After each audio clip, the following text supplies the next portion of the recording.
बिस्मिल्लाहिर्रहमानिर्रहीम। अस्सलाम वालेकुम। उम्मीद है कि आप खैरियत से होंगे।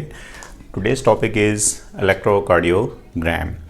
इलेक्ट्रोकार्डियोग्राम क्या है? बेसिकली ये आपको बताता है कि हार्ट की जो इलेक्ट्रिकल एक्टिविटी है, उस इलेक्ट्रिकल एक्टिविटी में due to depolarisation and repolarisation जो फ्लक्चुएशंस हो रही हैं चार्जेस की, they can be recorded and they can be shown in the form of ECG या इलेक्ट्रोकार्डियोग्राम। अब वो इलेक्ट्रिकल एक्टिविटी क्यों होती हैं, इससे पहले आपने गुज़िश्ता लेक्चर के अंदर देख लिया कि हार्ट के अंदर there is a conduction system. Although heart के सारे मसल जो हैं वो मायोजेनिक हैं, they have intrinsic rhythmic activity, but the specialized cardiac muscle fibers which are embedded in the form of SA node, AV node, bundle of His and Purkinje fiber, they are dispersed throughout the myocardium. तो अब इनके जो rhythmic activity है उसके नतीजे में जो depolarisation और रीपोलराइजेशन होगी, एंड ये एक्चुअली क्या है, फ्लक्चुएशंस ऑफ चार्जेस हैं। तो ये हार्ट के अलावा इनका फ्रैक्शन या कुछ थोड़ा बहुत पोर्शन हमारी स्किन तक आ जाता है। तो अगर हम इलेक्ट्रोड्स को स्किन के ऊपर प्लेस कर लें तो इस चार्जेस की फ्लक्चुएशन को हम रिकॉर्ड कर सकते हैं और फ्लक्चुएशंस को ग्राफ की शक्ल में शो कर देते हैं। This graph of fluctuation of electrical activities, depolarisation and repolarisation during cardiac cycle is called as ECG और इलेक्ट्रोकार्डियोग्राम। जब आप इसकी ईसीजी के ग्राफ के अंदर जो एक सेगमेंट है 0.7 to 0.8 सेकंड का जो सेगमेंट है, उस सेगमेंट को अगर आप देखते हैं, रिपीटेड होते हैं ऑब्वियसली ये, तो उसमें आपको तीन जो वेव्स हैं वो नज़र आती हैं। एक तो पी वेव है, दूसरी आप देखते हैं क्यू आर एस कम्प्लेक्स है, और उसके साथ टी वेव्स हैं। जो सबसे पहले पी वेव है, पी वेव क्या होती है? P wave actually shows depolarisation of the SA node. Sino atrial node से जो डीपोलराइजेशन स्टार्ट होती है, इट रिप्रेजेंट्स पी वेव। और ये जो डीपोलराइजेशन है obviously it will travel towards AV node.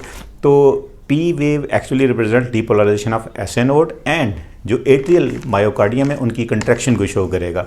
और इसके नतीजे में ऑब्वियसली क्या होगा, एट्रिया जो होंगे दोनों कंट्रैक्ट होंगे और ब्लड जो होगा वो राइट और लेफ्ट एट्रिया से राइट और लेफ्ट वेंट्रिकल में चला जाएगा, और किसके थ्रू मूव करेगा? Obviously tricuspid and bicuspid valves के थ्रू। उसके फ़ौरन बाद आप देखते हैं पी जो आर सेगमेंट है ये शो कर रहा है depolarisation of SA node and atrial systole को। अब क्यू आर एस जो डिफ्लेक्शंस हैं, यानी क्यू लिटिल बिट डाउनवर्ड आप देखते हैं, फिर आर अपवर्ड, फिर S show the downward deflection है। और ये जो डिफ्लेक्शंस हैं they are representing depolarisation of ventricle. Ventricle की जो डीपोलराइजेशन है वो क्यू आर एस वेव्स के ज़रिए से, कम्प्लेक्स के ज़रिए से शो हो रही होती है। और जो एस टी सेगमेंट है ये शो कर रहा है किसको? वेंट्रिकुलर सिस्टोल को। जैसे ही एट्रियल सिस्टोल हो जाता है 0.15 सेकंड तकरीबन, उसके बाद वेंट्रिकुलर सिस्टोल होता है।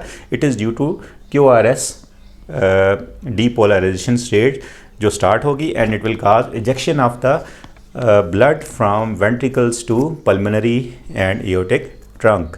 और ये जो सेगमेंट है क्यू आर एस ये डीपोलराइजेशन को शो कर रहा है और वेंट्रिकुलर इजेक्शन को शो कर रहा है एस टी सेगमेंट। जो टी वेव है, T wave represents repolarisation of the ventricle. तो वेंट्रिकल जो होता है उसकी रीपोलराइजेशन जो होती है it is represented with T wave.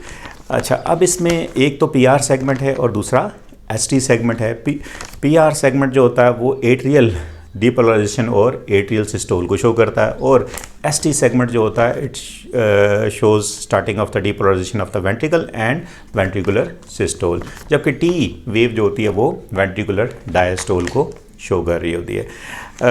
इस दौरान में आप देखते हैं जब पी वेव कब स्टार्ट होगी, पी वेव स्टार्ट होगी just prior to the atrial systole. इसी तरह क्यू आर एस सेगमेंट कब स्टार्ट होगा? Just prior to the ventricular systole. और इसी तरह जो टी वेव है वो कब स्टार्ट होगी? Just prior to the ventricular diastole.